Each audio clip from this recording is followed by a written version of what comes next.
Hello students, welcome to all. তো আজকে আমরা যেটা পড়বো সেটা হচ্ছে স্প্রিং এর কম্বিনেশন। তো স্প্রিং এর দুটো কম্বিনেশন আমরা করব, একটা হচ্ছে শ্রেণী সমবায় বা সিরিজ কম্বিনেশন, আর একটা হচ্ছে সমান্তরাল সমবায় বা প্যারালাল কম্বিনেশন। এই দুটো আজকে আমরা দেখব। বেশ, তাহলে তার আগে আমাদেরকে স্প্রিং এর বল ধ্রুবক কি এইগুলো একটু জেনে নিতে হবে। তো এই হচ্ছে একটা স্প্রিং। এই স্প্রিংটা যদি আমরা এফ বল দিই, এফ বল দেওয়ার জন্য এর দৈর্ঘ্যটা যদি এক্স পরিমাণ বৃদ্ধি পায়, তাহলে দেখা গেছে যে প্রযুক্ত বলটা হচ্ছে প্রপোর্শনাল টু এই যে দৈর্ঘ্য বৃদ্ধি হলো তার সঙ্গে হচ্ছে সমানুপাতিক হবে। তার মানে যত আমরা বেশি দৈর্ঘ্য বৃদ্ধি করতে চাইবো, তত অবশ্যই আমাদেরকে বলটা বেশি পরিমাণে দিতে হবে। এবং বলটা ছেড়ে দিলে কি হবে, বস্তুটা আবার বা স্প্রিংটা আবার কি হবে, আগের অবস্থায় ফিরে চলে আসবে। তাহলে যেহেতু আগের অবস্থায় ফিরে আসছে, তো এই ধরনের ফোর্সগুলোকে আমরা কি বলি, রিস্টোরিং ফোর্স। তাহলে এর সামনে আমরা কি দেবো, একটা মাইনাস সাইন দেবো। মাইনাস সাইনটা কি বোঝাচ্ছে না, এটা একটা রিস্টোরিং ফোর্স। এটা ছেড়ে দিলেই এটা কি হবে, উল্টো দিকে ফিরে চলে আসবে। তাহলে এই যে সমানুপাতিক এর চিহ্নটা তুলে দিলে একটা ধ্রুবক আমাদেরকে বসাতে হবে। সেই ধ্রুবকটা আমরা কে বললাম, এই কেটাকে বলা হয় স্প্রিং এর বল ধ্রুবক। স্প্রিং এর বল ধ্রুবক বা ছোট করে বললে স্প্রিং ধ্রুবক। এবার এই স্প্রিং ধ্রুবকের একক তাহলে কি হবে, কে সমান হয়ে যাচ্ছে এফ বাই এক্স। তাহলে এফ এর একক হচ্ছে নিউটন আর এক্স এর একক হচ্ছে মিটার। তাহলে কে এর ইউনিট কি হবে, নিউটন পার মিটার। আর কে এর সংজ্ঞা কি দেবে, কে এর সংজ্ঞা হচ্ছে, এটাকে 1 করে দাও। তাহলে একক দৈর্ঘ্য বৃদ্ধির জন্য স্প্রিং এর যে পরিমাণ বল হচ্ছে প্রযুক্ত করতে হবে, সেইটাকে আমরা কি বলবো, স্প্রিং এর বল ধ্রুবক বলবো। তাহলে এই জিনিসটা ক্লিয়ার হয়েছে। এইবার আমরা কম্বিনেশনে যাব, সিরিজ কম্বিনেশন এবং সমান্তরাল।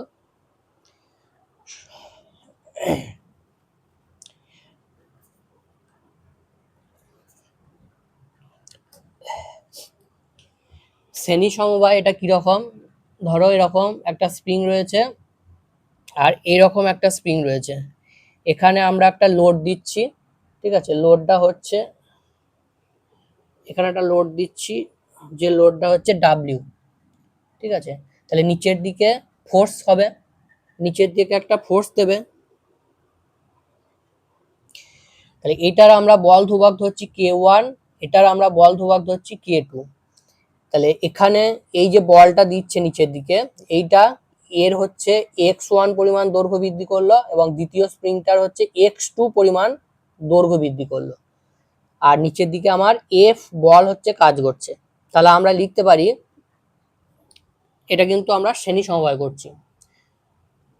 তাহলে এখানে আমরা লিখতে পারি F equal to K one X, আবার F equal to K two X, ঠিক আছে। তাহলে এটাকে একসঙ্গে লিখলে আমরা এখানে equal to K two X এইভাবে লিখতে পারি। এবার এটাকে একটু সাজাবো, দেখো এটা এক্স ওয়ান, এটা এক্স টু, সরি এক্স না, এখানে যেহেতু দৈর্ঘ্য বৃদ্ধিটা এক্স ওয়ান হয়েছে, এখানে এক্স টু হয়েছে। তাহলে এখানে এক্স ওয়ান, এখানে এক্স টু। এবার এটাকে সাজিয়ে লিখবো, তাহলে x one one by k one, আর এটাকে কি লিখবো, x two one by k two. এবার এটা সমান আমরা লিখতে পারি x one plus x two by one by k one plus one by k two. এটা তোমাদের বীজগাণিতিক রুল ছিল, ঠিক আছে, যে দুটো ইকুয়েশন যদি এইভাবে থাকে, তো সেটাকে আমরা প্লাস দিয়ে লিখলেও সেটা একই মানে দাঁড়ায়। তাহলে এইভাবে লেখা যাবে এই জিনিসটাকে। এইবার স্প্রিং, যদি তুল্য স্প্রিং ধ্রুবক বলি, তাহলে তার মানে কি, এই দুটোর পরিবর্তে আমরা একটা স্প্রিং লাগাবো, ঠিক আছে। যে স্প্রিংটা একই লোড থাকছে ডাব্লিউ, তাহলে নিচের দিকে এফ ফোর্স কাজ করছে, এবং এই যে স্প্রিংটা ইউজ করেছি, এই স্প্রিংটা তুল্য স্প্রিং ধ্রুবক হচ্ছে কে। এবং এখানে দৈর্ঘ্য বৃদ্ধি দেখা গেল X one plus x two, মানে এইখানে দুটো মিলিয়ে যা দৈর্ঘ্য বৃদ্ধি হয়েছে টোটালটা, সেইটা এখানে হবে। তাহলে আমরা তুল্য স্প্রিং ধ্রুবকের টার্মে কি লিখতে পারি? তুল্য স্প্রিং ধ্রুবকের টার্মে আমরা লিখতে পারবো F equal to x1 plus x2 by 1/k। এখানে কেটা কি? কেটা হচ্ছে তুল্য স্প্রিং ধ্রুবক, মানে দুটোর পরিবর্তে আমরা একটা ইউজ করেছি। তাহলে এটাকে যদি আমরা 1 নম্বর দিই, এটাকে যদি আমরা 2 নম্বর দিই, তাহলে দেখো বলটা একই আছে, x1 প্লাস x2 এটাও একই আছে, তাহলে নিচেরটাও অবশ্যই একই হবে। তাহলে এখান থেকে আমরা বলতে পারি 1/k equal to 1/k1 by 1/k2। তাহলে এখানে শ্রেণী সমবায়ের ফর্মুলাটা হবে, তোমরা ক্লাস 10-এ যে রোধের ফর্মুলাটা করেছিলে ঠিক তার উল্টো। ওখানে রোধের সমান্তরালে এরকম ফর্মুলা ছিল, এখানে শ্রেণীতে হচ্ছে এরকম হয়ে যাবে, আর সমান্তরালের ফর্মুলাটা এখানে শ্রেণীতে হবে। বুঝা গেছে? তাহলে যদি রোধের কম্বিনেশন থাকে শ্রেণীতে, তাহলে আমরা এভাবে 1/, করে বের করতে পারবো। এইবার আমরা সমান্তরাল সমবায়টা করব।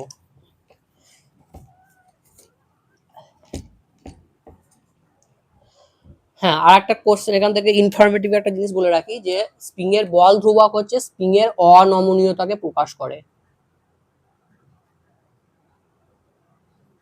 এটা তোমাদের 1 নম্বরের ছোট কোশ্চেনে আসতে পারে। স্প্রিং এর বল ধ্রুবক স্প্রিং এর হচ্ছে অনমনীয়তাকে প্রকাশ করে।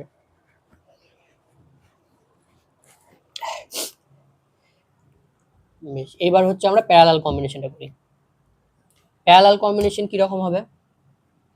এইখান থেকে দুটো স্প্রিং এরকম ঝুলিয়ে দেওয়া হয়েছে, আর এইখানে একটা ধরো লোড আছে বা ওজন আছে, ঠিক আছে? তাহলে এটার 1 মিনিট, ঠান্ডা লেগেছে প্রচন্ড। এটার বল ধ্রুবক, এটা স্প্রিং ধ্রুবক ধরো k1, এটা স্প্রিং ধ্রুবক ধরো k2। এবার এখানে আমরা ফোর্স দিচ্ছি F।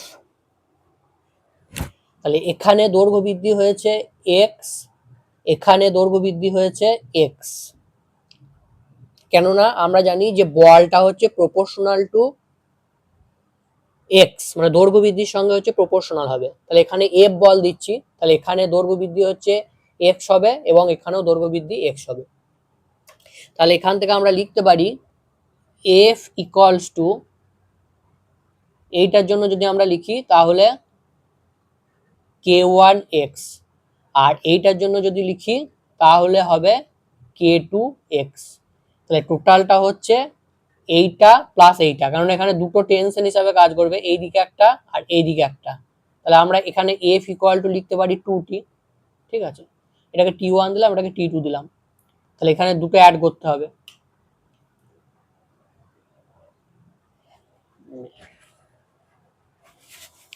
এইবার এই দুটোর পরিবর্তে আমরা যদি একটা সিঙ্গেল ইউজ করি, তখন সেটাকে স্প্রিং ইউজ করি, তখন সেটাকে আমরা কি বলি?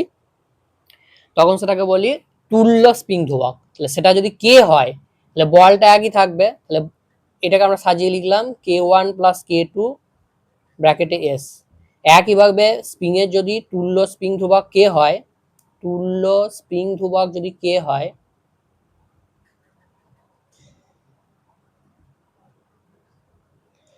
তাহলে বলটা যদি একই রাখি, তাহলে F ইকুয়াল টু কি হয়ে যাবে?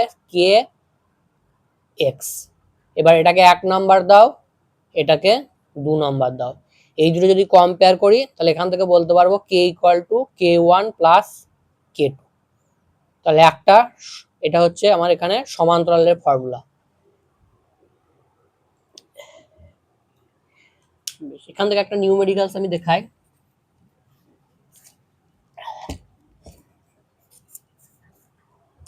ধরো এরকম একটা কোশ্চেন দিয়েছে যে একটা তার আছে, সেই তারটার দৈর্ঘ্য হচ্ছে l, ঠিক আছে? এই তারটাকে সমান 3টে ভাগে ভাগ করেছি।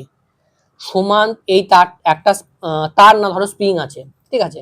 এরকম একটা স্প্রিং আছে, যে স্প্রিংটার দৈর্ঘ্য হচ্ছে l, এবং এই স্প্রিংটা স্প্রিং ধ্রুবক হচ্ছে k। এবার এই তারটাকে আমরা সমান 3 ভাগে ভাগ করেছি, তাহলে স্প্রিং ধ্রুবকটা এখন ভ্যালুটা কত হবে? তাহলে সমান 3 ভাগে ভাগ করা মানে কত? প্রত্যেকটা ভাগ হচ্ছে l/3 করে হবে।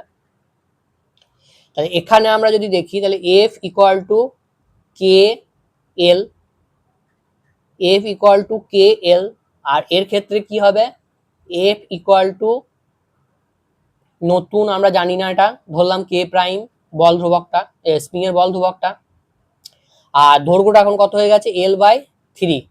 তাহলে এই দুটোকে যদি আমরা কম্পেয়ার করি, এটাকে 1 নম্বর দাও, এটাকে 2 নম্বর দাও, তাহলে এখান থেকে লিখতে পারি k L equals to k prime L by 3। তাহলে সরি কে না, তাহলে এল এল বোথ সাইড কেটে গেল, তাহলে কে প্রাইম ইকুয়াল টু দাঁড়িয়ে যাচ্ছে 3 কে। তার মানে কি আগের যে বল ধ্রুবক ছিল, স্প্রিং বল ধ্রুবক ছিল, সেটা কি হয়ে যাবে 3 টাইমস বেড়ে যাবে। ঠিক আছে, তাহলে আগে যদি 10 নিউটন পার মিটার থাকে, তাহলে এখন সেটা হয়ে যাবে 30 নিউটন পার মিটার। বুঝা গেছে? এই নিউমেরিক্যালসটা দেখবে ছায়ার বুকে রয়েছে। এরপরে আমরা আর একটা জিনিস করব, তাহলে এই চ্যাপ্টারটা তোমাদের কমপ্লিট হয়ে যাবে। প্রত্যেকটা পার্ট তোমরা দেখে নেবে, ঠিক আছে? এরপরে গ্রাফটা আমরা করব, পীড়ন বিকৃতির কমপ্লিট গ্রাফটা আজকে আমরা করব। এইদিকে হচ্ছে বিকৃতি আর এইদিকে হচ্ছে পীড়ন। তো আমরা জানি প্রথমে গ্রাফটা কি হবে, স্ট্রেট লাইন হবে, এটা আমরা আগের ক্লাসে আলোচনা করেছি যখন হুকের সূত্র ছিল। ঠিক আছে, তাহলে এই অঞ্চলটুকু এইখান থেকে এই পর্যন্ত, এই পয়েন্টটা যদি ও নাম দিই, এই পয়েন্টটা যদি এ নাম দিই, এইখান থেকে এই পর্যন্ত কিন্তু হুকের সূত্র প্রযোজ্য হবে, কেননা এই জায়গায় পীড়ন এবং বিকৃতি হচ্ছে একে অন্যের সমানুপাতিক। তাহলে এইরকম গ্রাফ থেকে আমরা কি বের করতে পারবো, ওয়াই অ্যাক্সিসের পরিবর্তন বাই এক্স অ্যাক্সিসের পরিবর্তন, সেখান থেকে আমরা কি বের করতে পারি, গ্রাফের নতি। তাহলে এই গ্রাফের নতিটা বের করলেই আমরা সেখান থেকে কি পেয়ে যাব, ইয়ং গুণাঙ্ক। তাহলে এখান থেকে দেখো কোশ্চেন আসতে পারে, এরকম একটা গ্রাফ দিয়ে দেবে, যে গ্রাফ থেকে তোমাকে বলবে যে ইয়ং গুণাঙ্কের মানটা বের করো, তখন তুমি কি করবে, এই গ্রাফটা জাস্ট পীড়নের ভ্যালুটা নেবে আর বিকৃতির ভ্যালুটা নেবে, পীড়নের ভ্যালুটা বিকৃতির ভ্যালুটা বাই করে দিলে ইয়ং গুণাঙ্কের ভ্যালুটা হচ্ছে বেরিয়ে যাবে। ঠিক আছে, এরকম কোশ্চেনও আছে দেখবে ছায়ার বুকে। বেশ, তাহলে এইখান থেকে ও থেকে এ এই বিন্দু পর্যন্ত হুকের সূত্র হচ্ছে খাটবে। এই এ বিন্দুটাকে বলা হয় আনুপাতিক সীমা বা প্রপোর্শনালিটি রেঞ্জ, আনুপাতিক সীমা। এরপরে কি হবে, গ্রাফটা সামান্য কার্ভড হবে। ঠিক আছে, সরি সামান্য কার্ভড হবে, এটা ধরো এ পয়েন্ট, এইটা এ পয়েন্ট, ওকে। এরপরে গ্রাফটা হচ্ছে সামান্য একটু কার্ভড হলো, তার মানে কি এই বি পয়েন্টটা, আগে বলে দিই, বি পয়েন্টটাকে বলা হয় স্থিতিস্থাপক সীমা।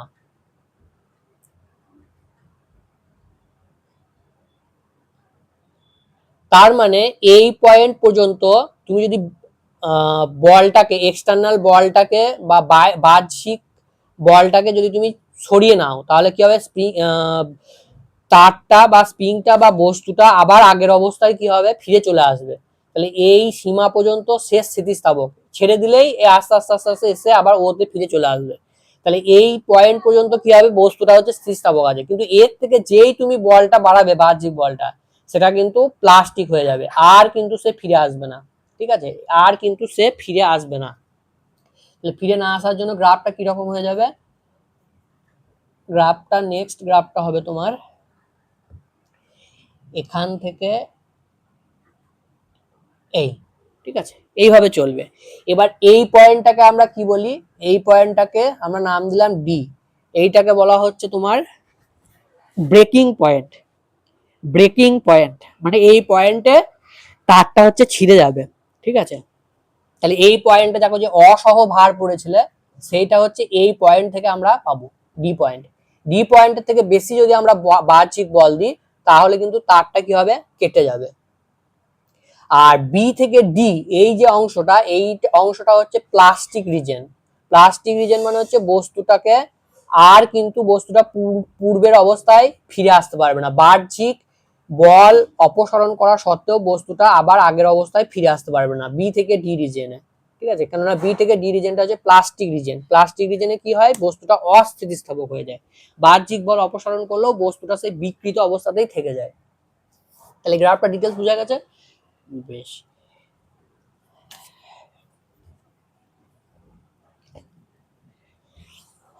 আচ্ছা, এখান থেকে তোমাদের আর একটা রয়েছে যে স্থিতিস্থাপক ক্লান্তি। স্থিতিস্থাপক ক্লান্তি, এটা কি জিনিস? বা অবসাদও বলে, স্থিতিস্থাপক অবসাদ। এটা হচ্ছে ধরো একটা তার আছে, এই তারটাতে তুমি প্রতিদিন হচ্ছে 10 কেজি করে ঝুলাও। তো প্রথম দিন ঝুলালে দেখলে তারটা কাটলো না, দ্বিতীয় দিন ঝুলালে দেখলে তারটা কাটলো না, এইভাবে 1 বছর তুমি ঝুলালে তাও দেখলো তারটা কাটলো না।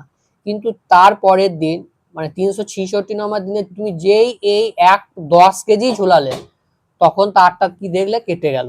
তার মানে কি আগে কি ছিল, এর স্থিতিস্থাপক সীমাটা কিন্তু 10 কেজির নিচে ছিল, 10 কেজির নিচে কিন্তু ছিল, সেই জন্যই এই 10 কেজিটাকে ঝুলাতে পারছিল, নিতে পারছিল। কিন্তু এখন 10 কেজিতেই কেটে যাচ্ছে, তার মানে কি তার স্থিতিস্থাপক সীমাটা নেমে চলে এসছে। তাহলে একটা তার হচ্ছে বারবার সংকোচন এবং প্রসারণের ফলে দীর্ঘদিন ধরে ব্যবহারের ফলে তার স্থিতিস্থাপক সীমাটা কি হয়, অনেক সময় সেই তারটা তার স্থিতিস্থাপক সীমার নিচেই হচ্ছে গিয়ে কেটে যায়। ঠিক আছে, তখন সেইটাকে আমরা বলবো স্থিতিস্থাপক ক্লান্তি, এটা দীর্ঘদিন ব্যবহারের ফলে হয়ে থাকে। তাহলে এই হচ্ছে তোমাদের কমপ্লিট চ্যাপ্টারটা।